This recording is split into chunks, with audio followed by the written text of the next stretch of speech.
Good morning class, welcome your business studies video. Business studies के अंदर हम लोगों ने हमारा ऑर्गेनाइजिंग चैप्टर उठा रखा था। ऑर्गेनाइजिंग चैप्टर के अंदर हम लोग अभी तक हमारी 2 वीडियोस बना चुके हैं और उन दोनों वीडियोस में मैंने आप लोगों को ये समझाया कि ऑर्गेनाइजिंग होता क्या है, ऑर्गेनाइजिंग प्रोसेस कैसे क्या क्या होता है, ऑर्गेनाइजिंग प्रोसेस के अंदर स्टेप्स क्या क्या होते हैं। फिर हमने देखी कि ऑर्गेनाइजिंग की इंपॉर्टेंस क्या है, सिग्निफिकेंस क्या है, एंड आफ्टर दैट हम लोगों ने ऑर्गेनाइजेशनल स्ट्रक्चर देखा हमारी लास्ट वीडियो में। 2 स्ट्रक्चर मैंने समझाया बहुत अच्छे से, फंक्शनल और डिविजनल, एंड आई होप कि वो आपको समझ में आ गए होंगे। अब हम लोग बारी आती है हमारे अगले टॉपिक की इस चैप्टर के, that is your formal and informal organisation. आप लोगों का वही same chapter organising formal and informal. पहले फॉर्मल ऑर्गेनाइजेशन, फॉर्मल ऑर्गेनाइजेशन के अंदर बोल रहा है managers are carrying and organising process then as a result of organising process. एक मिनट क्लास, ये प्रोसेस लिखा है। सो क्लास इन फॉर्मल पढ़ रहे हैं। फॉर्मल के अंदर managers are carrying and organising process. Managers जो ऑर्गेनाइजिंग प्रोसेस को कैरी करते हैं class, then as a result, उसके रिजल्ट में जो प्रोसेस बनाया जाता है ना, उसके रिजल्ट में ऑर्गेनाइजिंग प्रोसेस के रिजल्ट में ऑर्गेनाइजेशनल स्ट्रक्चर क्रिएट करा जाता है, ताकि हम लोग हमारा जो गोल है, जो हमारे गोल है उसको सिस्टमेटिक तरीके से काम करें, उसके ऊपर जो गोल हमें अचीव करने और एफिशिएंट यूटिलाइजेशन करें हमारे रिसोर्सेज की। बेसिकली इस लाइन का मतलब वो ये कह रहा है कि मैनेजर्स जो है वो ऑर्गेनाइजिंग प्रोसेस को यूज करते हुए ऑर्गेनाइजेशनल स्ट्रक्चर फॉर्म करते हैं, क्रिएट करते हैं, ताकि हम लोग सिस्टमेटिक तरीके से काम करें और दूसरे जितने भी हमारे रिसोर्सेज हैं उन रिसोर्सेज को हम लोग प्रॉपर एफिशिएंट तरीके से उनका यूटिलाइज करें, चाहे वो किसी भी टाइप का रिसोर्स हो। ठीक है, आगे it is known as formal organisational structure. और इस स्ट्रक्चर को, जो ये स्ट्रक्चर ऑर्गेनाइजेशन प्रोसेस से एक मैनेजर ने क्रिएट करा है, इस स्ट्रक्चर को कहते हैं फॉर्मल ऑर्गेनाइजेशनल स्ट्रक्चर। आगे बढ़ते हैं। Structure is created intentionally by the managers for achievement of organisational goal. ये क्या होता है, इंटेंशनली क्रिएट करा जाता है इस टाइप का स्ट्रक्चर, ताकि हम लोग हमारे ऑर्गेनाइजेशन गोल को अचीव कर सके। अब इसके कुछ फीचर्स हैं। फीचर्स क्या दे रखे हैं? सबसे पहला, क्रिएटेड इंटेंशनली, हम लोग इसे इंटेंशनली हम चाहकर इसे क्रिएट करते हैं। ठीक है। दूसरा है, इसका पर्पस क्या होता है? पर्पस होता है अचीवमेंट ऑफ ऑर्गेनाइजेशनल गोल। इसका हमारा सबसे बड़ा पर्पस होता है कि हम लोग हमारे गोल को अचीव करें, हम लोग हमारे ऑर्गेनाइजेशनल गोल को अचीव कर सकें। Each individual is assigned a specific job। इसके अंदर क्या होता है ना क्लास, इस ऑर्गेनाइजेशन के अंदर, फॉर्मल ऑर्गेनाइजेशन के अंदर क्या होता है, हर किसी को एक एक जॉब दे दी जाती है कि आपकी ये पर्टिकुलर जॉब है, बी की ये पर्टिकुलर जॉब है, सी की ये पर्टिकुलर जॉब है। सबको उनकी पर्टिकुलर जॉब बांट दी जाती है, स्पेसिफिक जॉब दे दी जाती है। Fix authority to every individual, हर किसी को पता है कि उसकी अथॉरिटी क्या है, उसकी अकाउंटेबिलिटी क्या है, क्या जवाब देना है उसे अपने सुपीरियर को, हर किसी को इसके अंदर पता होता है। इसमें कोई कंफ्यूजन नहीं होता कि कौन किसको बताएगा, किसको नहीं बताएगा। सब कुछ पहले से इस स्ट्रक्चर के अंदर फ्रेम्ड कर दिया जाता है, लिख दिया जाता है, बता दिया जाता है किसको क्या काम करना है और किसको किसे रिपोर्ट करना है। ठीक है। आगे, follow scalar chain of communication. अब स्केलर चेन याद आया, प्रिंसिपल्स के अंदर हम लोग स्केलर चेन पढ़कर आए थे। प्रिंसिपल्स जो हम लोगों ने second chapter principles of management पढ़ा था, उसमें फ्योल ने जो 14 प्रिंसिपल्स दिए हैं, उसमें हमने एक प्रिंसिपल पढ़ा था स्केलर चेन। तो वही स्केलर चेन यहाँ पे इस फॉर्मल ऑर्गेनाइजेशन के अंदर फॉलो किया जाता है। ठीक है। Results in creation of superior and subordinate relation. अब रिजल्ट्स जो होते हैं ना, सुपीरियर और सबऑर्डिनेट के जो रिलेशन होते हैं वो इसके अंदर क्रिएट होते हैं, लेकिन वो फॉर्मली क्रिएट होते हैं। वो ऐसा नहीं है कि हाँ भाई वो फोन करके पूछ रहे हैं तुम्हारे घर का क्या हाल चाल है, तुम्हारे घर का क्या हाल चाल है, ऐसे कुछ नहीं होता है। इसके अंदर फॉर्मली होता है, हाँ ये काम हो गया, ऐसे हो गया, ठीक है, दैट्स इट, खत्म बात। ये होता है इसके अंदर रिलेशन सुपीरियर और सबऑर्डिनेट का। ठीक है। अब एडवांटेजेस क्या है इसके? ये तो थे फीचर्स फॉर्मल ऑर्गेनाइजेशन के। अब एडवांटेजेस की बात करते हैं। पहला, सिस्टमेटिक एंड स्मूथ फंक्शनिंग। सब कुछ तरीके से चलेगा ना कि हाँ भाई मान लो कि एक स्केलर चेन है, मैं यहाँ पे डायग्राम बना देती हूँ। ये ए है जो सीईओ है, बी सी ई डी ई एफ। अब हम मान लो ये जो स्केलर चेन है, अगर स्केलर चेन से हमारा काम चल रहा है कि हाँ भाई ई ने सी को बताया, सी ने बी को, बी ने ए को, फिर इधर से इधर नीचे चला, तो ये जो एक काम हो रहा है ना सिस्टमेटिक तरीके से हो रहा है। कोई एकदम से ऐसे नहीं हो रहा कि हाँ वो उसकी चुगली कर रहा है, वो उसकी चुगली कर रहा है, वो उसको बता रहा है, उसने ऐसा कर दिया, उसने ये सब चीजें नहीं है।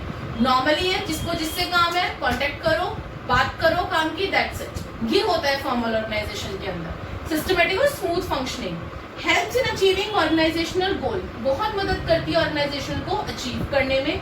No overlapping of work divided in various department. अब इसके अंदर ओवरलैपिंग नहीं होती क्लास, जब सबको हम लोगों ने असाइन कर दी एक स्पेसिफिक जॉब, सब इंडिविजुअल्स को असाइन कर दी, बता दिया आपका ये काम है, आपका ये काम है, आपका ये काम है, तो सब लोग अपने अपने काम पे ध्यान देंगे, अपना अपना काम करेंगे। कोई ऐसा नहीं है कि हाँ भी कोई काम है जो बी ने भी कर दिया और सी ने भी कर दिया, ओवरलैपिंग हो गई, ज्यादा हो गया काम, कम हो गया, इस तरीके से कुछ भी प्रॉब्लम क्रिएट नहीं होती, क्योंकि सबको पता है कि किसको अपना क्या काम करना है। आगे बढ़ते हैं। More emphasis on work then interpersonal relations. यहाँ पे इंटरपर्सनल रिलेशंस यानी कि पर्सनल रिलेशंस नहीं निभाए जाते हैं, यहाँ पे सिर्फ और सिर्फ ध्यान दिया जाता है वर्क के ऊपर। Creation of chain of command, इसके अंदर चेन ऑफ कमांड की क्रिएशन होती है कि सबको पता होता है कि किसको किसे रिपोर्ट करना है, कौन से सबऑर्डिनेट को किस सुपीरियर को रिपोर्ट करना है। इसके अंदर सबको इस चीज की नॉलेज होती है। जब भाई यहाँ पे है, यहाँ पे ई को पता है कि मुझे सी को रिपोर्ट करना है, सी को पता है मुझे बी को करना है, बी को पता है मुझे ए को करना है। तो यहाँ पे एक यूनिटी ऑफ कमांड होती है कि एवरीवन नोज कि who will report to whom. ठीक है, ये थे इसके एडवांटेजेस क्लास। अब पढ़ते हैं इसके डिसएडवांटेजेस। डिसएडवांटेजेस के अंदर क्या बोल रहा है, सबसे पहले डिले इन एक्शन। ऑब्वियस सी बात है, कोई इमरजेंसी है, ई को एफ को बतानी है कि हाँ भाई कोई इमरजेंसी आ गई है, सॉरी एक मिनट क्लास, सी डी ई एफ जी, ठीक है। अब देखो इधर, मान लो डिले क्यों हो रहा है, अब यहाँ पे डी को कोई इमरजेंसी है जो कि जी को बतानी है, कोई एकदम से इमरजेंसी आ गई, लेकिन डी ने क्या करा, अब अगर आप स्केलर चेन फॉलो कर रहे हैं तो क्या करोगे, पहले डी सी को बताएगा, सी बी को बताएगा, बी ए को बताएगा, कितनी प्रॉब्लम हो गई।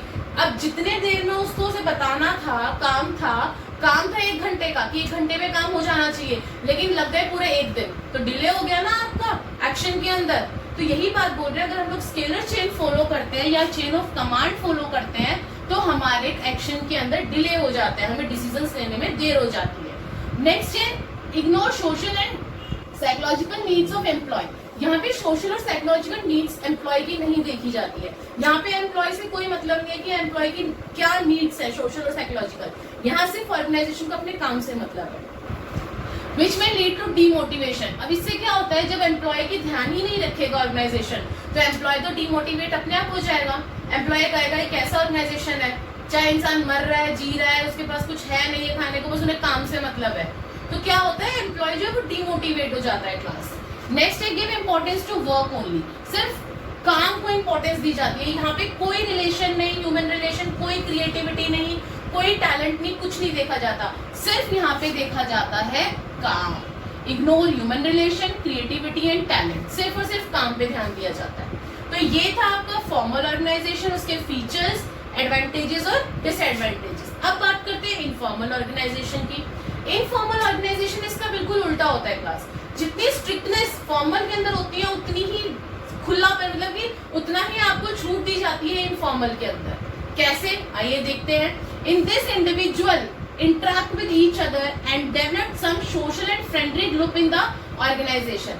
अब इसके अंदर क्या होता है कि ऑर्गेनाइजेशन के अंदर जो एम्प्लॉयज होते हैं ना, वो सब एक दूसरे से बात करते हैं। जैसे मैंने यहाँ पे बताया था, इसी स्केलर चेन के अंदर मैंने बताया था, देखो ये स्केलर चेन है, A B C D E F G H, ठीक है, ये स्केलर चेन है। अब अगर डी को एफ से बात करनी है तो वो कर सकता है, अगर बी को जी से बात करनी है तो वो कर सकता है, अगर डी को एच से बात करनी है तो वो कर सकता है। तो ये जब एक दूसरे से आपस में इंटरेक्ट करते हैं ना, कोई रोक टोक नहीं होती, ये कहलाती है आपकी इनफॉर्मल ऑर्गेनाइजेशन। एक सोशल और फ्रेंडली ग्रुप बन जाता है, और इस सोशल और फ्रेंडली ग्रुप के नेटवर्क को क्या कहते हैं, इनफॉर्मल ऑर्गेनाइजेशनल स्ट्रक्चर।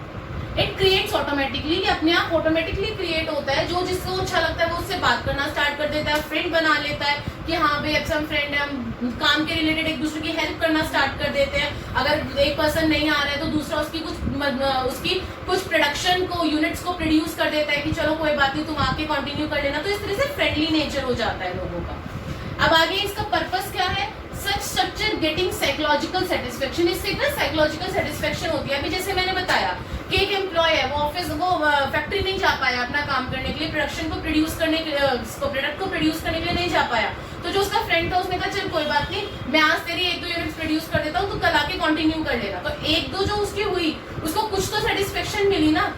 काम करते करते सिर्फ ये नहीं है कि काम काम काम, ऐसा नहीं है। यहाँ पे साइकोलॉजिकल नीड जो है ना, वो सेटिस्फेक्शन यहाँ पे मिल रहा है एम्प्लॉयज को क्लास, ठीक है। नेक्स्ट इसके फीचर्स क्या है, क्रिएटेड ऑटोमेटिकली, यहाँ पे तो इंटेंशनली बनाया जाता था फॉर्मल, लेकिन ये ऑटोमेटिकली क्रिएट होता है without any efforts. Form by employ to get psychological satisfaction, ये एम्प्लॉय खुद बनाते हैं अपने सेटिस्फेक्शन के, अपने साइकोलॉजिकल सेटिस्फेक्शन के लिए। Does not follow fixed path of communication, इसके अंदर कोई फिक्स्ड पाथ नहीं है स्केलर चेन की, स्केलर चेन की तरह कि हाँ भाई पहले ऊपर, नीचे से ऊपर, फिर ऊपर से नीचे, इस तरीके से आपका कोई डिसीजन लिया जाएगा या एक्शन लिया जाएगा। इसमें आप फ्री फ्लो होते हो, इसके अंदर कोई भी किसी से भी बात कर सकता है। Some of the information can't be known, any person can communicate with anyone, कोई भी पर्सन किसी से भी कम्युनिकेट कर सकता है। Existence depends on formal organisation. अब हम लोग हमारा क्लास अब आगे क्या बोल रहा है, ये था आप लोगों का फीचर्स, क्लियर हो गया। यहाँ पे थे आप लोगों के फॉर्मल ऑर्गेनाइजेशन, यहाँ थी आप लोगों की फॉर्मल ऑर्गेनाइजेशन, फीचर्स, एडवांटेजेस और डिसएडवांटेजेस। फिर हम लोगों ने करे हमारे इनफॉर्मल ऑर्गेनाइजेशन और उसके फीचर्स। अब हम लोग आगे देखते हैं आगे क्या कह रहे हैं ये क्लास। अभी हम लोगों ने हमारा इनफॉर्मल ऑर्गेनाइजेशन देखा, फॉर्मल ऑर्गेनाइजेशन देखा। आई होप कि वो आपको समझ आ गया होगा। इनफॉर्मल हम लोग कंटिन्यू कर रहे थे, हम लोगों ने इनफॉर्मल का मतलब समझ लिया, उसके फीचर्स समझ लिए। अब देखते हैं इनफॉर्मल ऑर्गेनाइजेशन के एडवांटेजेस क्या है। सबसे पहले फास्ट कम्युनिकेशन, ऑब्वियस सी बात है। अभी मैंने स्केलर चेन एक बहुत अच्छा से यहाँ पे बनाया था। स्केलर चेन में मैंने बताया था आप लोगों को ABCDE F और G। अगर D को F से कम्युनिकेट करना है वो डायरेक्ट कर सकता है, C को G से करना है वो डायरेक्ट कर सकता है, D को E से करना है वो डायरेक्ट कम्युनिकेट कर सकता है। These are the informal. तो देखो फास्ट कम्युनिकेशन हो रहा है ना, पूरा प्रोसेस स्केलर चेन वाला लगाने की जरूरत ही नहीं है अगर D को G से बात करनी है तो इसीलिए does not follow scalar chain, ये स्केलर चेन फॉलो नहीं करता है। Any person can communicate with any person, कोई भी किसी से कम्युनिकेट इजिली कर सकता है। फिर सोशल नीड्स, जिसमें एम्प्लॉयज के सोशल नीड्स का पूरा ध्यान रखा जाता है। Give importance to psychological and social needs, employees की दोनों नीड्स का ध्यान रखा जाता है, जिससे कि हमारे एम्प्लॉय मोटिवेट होते हैं और अच्छा काम करते हैं। थर्ड है करेक्ट फीडबैक। क्या होता है कि हम लोगों को ना इसके अंदर करेक्ट फीडबैक मिलता है। अगर हम किसी से इनफॉर्मली बात करते हैं तो वो हमें सच्चाइयां बतानी स्टार्ट कर देता है, हाँ ये ऐसा है वो वैसा है, तो ये चीजें आ जाती हैं कहीं ना कहीं पे। Top level managers can know real feedback of employ on various plans and policies. इससे क्या होता है, जो टॉप लेवल होता है ना, टॉप लेवल मैनेजर जो होता है उसके पास रियल फीडबैक आने स्टार्ट हो जाते हैं एम्प्लॉयज, क्योंकि उन्हें पता है कि अगर वो एम्प्लॉयज से प्यार से बात करेंगे तो एम्प्लॉयज जो है वो सारी बातें बता देंगे कि क्या अच्छा है, क्या बुरा है, क्या सही है, क्या गलत है। ठीक है, तो ये 3 थे एडवांटेजेस। अब डिसएडवांटेजेस देखते हैं इनफॉर्मल ऑर्गेनाइजेशन के क्या है। सबसे पहली बात स्प्रेड रूमर यानी कि वो अफवाहें फैलाते हैं। डी को मान लो कि कुछ लगा, डी ने जी को बता दिया, चाहे वो रूमर हो, जी ने क्या करा सी को बता दिया, सी ने एफ को बता दिया, तो ये क्या हो गया, रूमर स्प्रेड करते हैं जबरदस्ती का। कोई बात नहीं होती, कुछ नहीं होती, खामा की अफवाहें फैलनी शुरू हो जाती है। अब स्प्रेड रूमर में इनफॉर्मल स्ट्रक्चर स्प्रेड रूमर्स विच में मिसलीड द एम्प्लॉय, जिससे क्या होता है एम्प्लॉय मिसलीड होता है क्लास। नो सिस्टमेटिकली वर्क, इसके अंदर सिस्टमेटिक तरीके से काम नहीं होता, ये भी इसका बहुत बड़ा डिसएडवांटेज है। लोग क्या करते हैं, आधा घंटा बैठ के चाय पीने बैठ जाते हैं, बातें करने लग जाते हैं। एम्प्लॉयज जो है काम नहीं करते कि बॉस तो कुछ कहता नहीं है, इनफॉर्मल है, चलो ना कर लेंगे काम, हो जाएगा काम। तो एक सिस्टमेटिक तरीका नहीं होता काम करने का। Does not form a structure for smooth functioning, एक स्मूथ फंक्शनिंग का स्ट्रक्चर फॉर्म नहीं हो पाता है। थर्ड मे ब्रिंग नेगेटिव रिजल्ट, तो इसके चलते हुए ऑब्वियसली बात है जब इतना इनफॉर्मल ऑर्गेनाइजेशन हो जाएगा, ज्यादा भी नहीं अगर थोड़ा भी होता है तो भी कहीं ना कहीं रिजल्ट्स के ऊपर इफेक्ट आता है आप लोगों का, और आप लोगों के जो रिजल्ट्स हैं वो नेगेटिव आने स्टार्ट हो जाते हैं। प्रोडक्शन जो है वो कम होनी स्टार्ट हो जाती है, लोग काम करना कम शुरू कर देते हैं। Informal organisation oppose the plan और चेंजेस, कई बार क्या होता है ना कि अब प्लान जो है वो एम्प्लॉयज को अच्छा नहीं लगा, एम्प्लॉयज ने बोल दिया भाई हम तो नहीं मान रहे, हमारे अकॉर्डिंग नहीं है। क्यों, उनकी इतनी कैसे हुई कि वो इस चीज को बोल रहे हैं कि अपने क्या कहते हैं अपर लेवल से कि भाई हम लोग नहीं मान रहे, क्योंकि वो उनके साथ इनफॉर्मल है। अगर फॉर्मली सब कुछ चलेगा तो उन्हें मानना पड़ेगा, तो इसीलिए कहा गया है that informal organisation oppose the plan और चेंजेस, और दूसरा it becomes very difficult to implement them, और डिफिकल्ट भी हो जाता है कई बार कई पॉलिसीज और प्लान्स को इम्प्लीमेंट करवाना। फोर्थ है give more importance to satisfaction of individual as compare to organisational interest. इसके अंदर क्या बोल रहा है फोर्थ पॉइंट के अंदर क्लास कि वो इनफॉर्मल ऑर्गेनाइजेशन के अंदर सब लोग क्या है इंडिविजुअल इंटरेस्ट को ध्यान देना स्टार्ट कर देते हैं, सब लोग फोकस इंडिविजुअल इंटरेस्ट पे करना स्टार्ट कर देते हैं as compare to organisational goal. Organisational goal की साइड ध्यान नहीं दिया जाता। तो ये था आपका फॉर्मल एंड इनफॉर्मल। अब बारी आती है आपके एक नेक्स्ट टॉपिक की, वो इसी का ही टॉपिक है इनफॉर्मल और फॉर्मल ऑर्गेनाइजेशन का, लेकिन अलग से टॉपिक है आपका। क्या, ध्यान से सुनना। Informal organisation can be used to get benefits in the formal organization in the following ways। Informal organisation किस तरीके से फॉर्मल ऑर्गेनाइजेशन के अंदर यूज करके बेनिफिट लिए जाते हैं। मतलब फॉर्मल ऑर्गेनाइजेशन होती है लेकिन कुछ पार्ट होता है जो इनफॉर्मल ऑर्गेनाइजेशन का यूज किया जाता है। पहला, knowledge of informal groups can be used together support of employee and improve their performance। कि जो एम्प्लॉयज होते हैं ना उनको सपोर्ट किया जाता है ताकि हमारे जो उनकी जो वो है परफॉर्मेंस है एम्प्लॉयज की वो इम्प्रूव हो सके, पहली चीज। दूसरी चीज, through grapevine important information be transmitted quickly. ये स्केलर चेन की बजाय यहाँ पे ग्रेपवाइन अपना यूज किया जाता है। ग्रेपवाइन स्ट्रक्चर होता है आपका एक क्लास जो कि यूज किया जाता है ताकि जो हम लोग अपना पहुंचा रहे हैं, हम लोग अपनी न्यूज पहुंचा रहे हैं, अगर कोई भी इंफॉर्मेशन हमें पहुंचानी है तो हम लोग उसे जल्दी से जल्दी पहुंचा सके।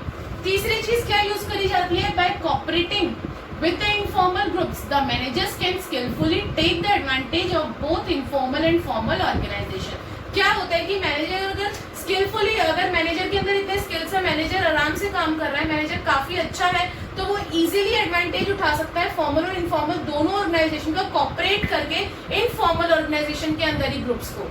ग्रुप आपके इनफॉर्मल है लेकिन फिर भी अगर मैनेजर स्किलफुल है तो वो इजीली क्या करेगा कि उसी इनफॉर्मल ग्रुप के अंदर रहकर भी अपने दोनों ऑर्गेनाइजेशन का वो बेनिफिट ले सकता है, उठा सकता है। सो क्लास, ये 3 पॉइंट्स जो इस टॉपिक के अंदर आते हैं ये इतना इंपॉर्टेंट नहीं है लेकिन फिर भी आप लोगों को पता होना चाहिए कि ये क्या चीज है। हो सकता है 1 मार्क्स में डाल दे वो आप लोगों का क्योंकि आपका 1 मार्क्स के 20 मार्क्स के क्वेश्चंस आने लग गए हैं, तो 1 मार्क्स में अब कुछ भी कहीं से भी आ सकता है, तो इसीलिए आपको एक एक चीज बेसिक पता होना जरूरी है बुक की।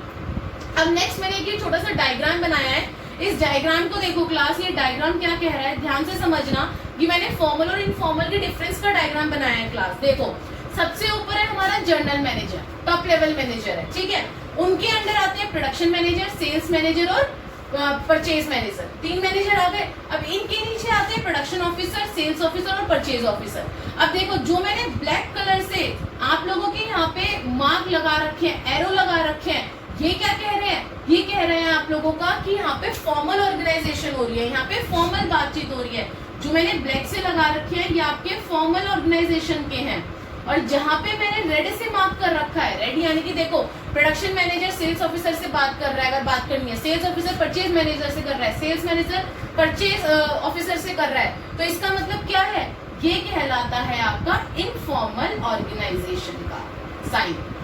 ठीक है, अब समझ में आया इन दोनों में डिफरेंस क्या है, कि अगर उन्हें फॉर्मली बात करनी है तो वो सीधा करेंगे, जनरल मैनेजर प्रोडक्शन मैनेजर को बताएगा, प्रोडक्शन मैनेजर प्रोडक्शन ऑफिसर को बताएगा। लेकिन इनफॉर्मली के अंदर क्या होता है कि जनरल ने सेल्स मैनेजर को बताया, सेल्स मैनेजर ने सेल्स ऑफिसर को, अब इस सेल्स ऑफिसर ने परचेज मैनेजर से भी बात कर ली, प्रोडक्शन मैनेजर से भी बात कर ली, तो ये इनफॉर्मली हो गया क्लास। ठीक है, अब एक लास्ट चीज और बताना चाहूंगी इन दोनों के बीच का डिफरेंस। अब इन दोनों के बीच का डिफरेंस देखते हैं कि ये दोनों किस तरीके से एक दूसरे से अलग अलग है।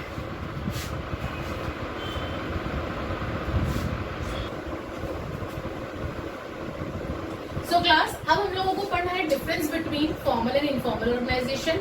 फॉर्मल एंड इनफॉर्मल ऑर्गेनाइजेशन के लिए भी मैंने आप लोगों को बहुत सारी चीजें बताई, इनके फीचर्स बताए, इनके एडवांटेजेस बताए और इनके डिसएडवांटेजेस बताए। क्लियर है? अब हम लोग उन्हीं के बेसिस पे इनके डिफरेंस देखते हैं कि फॉर्मल और इनफॉर्मल ऑर्गेनाइजेशन के डिफरेंस क्या है। बेसिस देखते हैं सबसे पहले।